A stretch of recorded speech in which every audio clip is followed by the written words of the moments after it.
So the first Toy Story came out when I was about 7, but it was never one of my favorite childhood movies. Mainly because I'm pretty sure neither I or any of my friends owned a copy of it. I knew about it, I saw it somewhere at some point, but I just wasn't that attached to it. And when the second one came out, I don't think I even saw it until years later. And to this day I don't really have any recollection of what happens in that one. But then Toy Story 3 came out and I watched it, expecting pretty much nothing. But ended up absolutely loving it. It's easily my favorite of the 3 now. So one would think I'd be pumped when I heard they were making a fourth one. Well, at this point I was just kinda afraid they were running the franchise into the ground.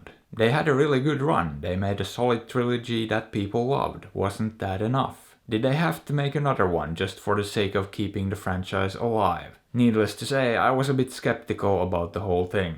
Because let's be honest, usually the fourth movie in a franchise isn't anything special. Now this one though, while maybe not anything super special, it's actually still pretty good. It doesn't really miss a beat, jumps right back into it, and yeah, it does a very good job at it. And the story picks up after the whole Andy saga, when the toys are passed on to another kid, Bonnie. But it also kinda cleverly retcons the character of Bo into the fold with a flashback to 9 years ago. And there are essentially 2 storylines going on here. The story about the missing toy Bo and the story of a new addition to the family, a toy called Forky. Everything also basically takes place during a road trip the family takes. So we get to see some new places and we're introduced to a number of new faces as well. Speaking of which, when it comes to the quote-unquote villain in this, it did actually initially remind me a lot of the bear in the third one. However, they did take a bit of a different route with this story and I ended up liking it quite a bit. In fact, the villain in this is one of the best and most well-rounded bad guys I've seen in a while. Mainly because of her motivations and everything that goes into that.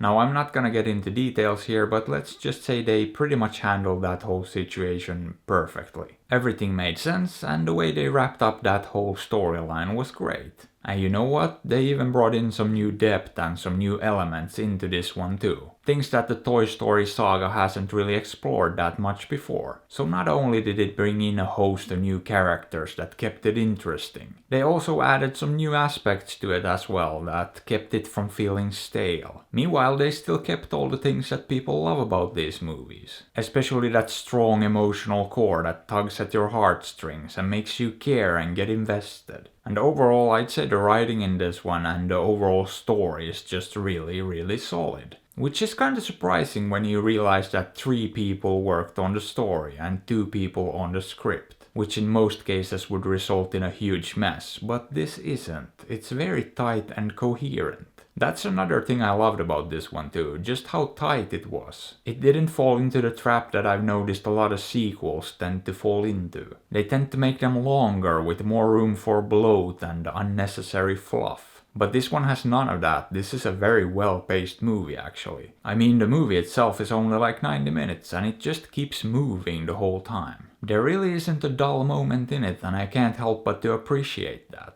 So yeah, I basically don't have anything but praise for this one. Everything from the incredible animation to the characters and the story was just really good. It even got me to tear up once or twice and I laughed a number of times as well. And overall, it's just a very entertaining movie that did everything right. That being said, did I love it?